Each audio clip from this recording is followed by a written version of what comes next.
आजकाल संजय राऊतांना वेडाचे झटके येत असतात वेगवेगळ्या प्रकारे आणि त्यांनी मला असं वाटतं की त्यांच्या प्रकृतीची काळजी घेतली पाहिजे.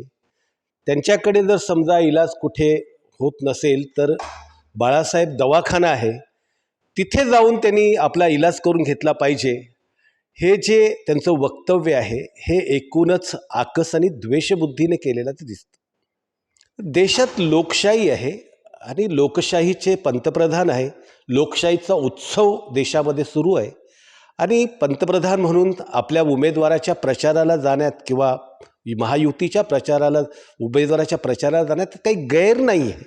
आणि मला असं वाटतं की ज्या लोकांनी वारंवार गादीचा अपमान केलेला आहे आणि स्वतःच्या म्हणजे राज्यसभेच्या संदर्भात जाण्याच्या संदर्भातला जेव्हा विषय आला होता तेव्हा याच संजय राऊत यांनी सांगितलं होतं की आमच्या पक्षात या आणि मग तुम्हाला आम्ही राज्यसभेवर पाठवू. तर त्यांना अशा पद्धतीनं बोलण्याचा काही अधिकार नाही आहे.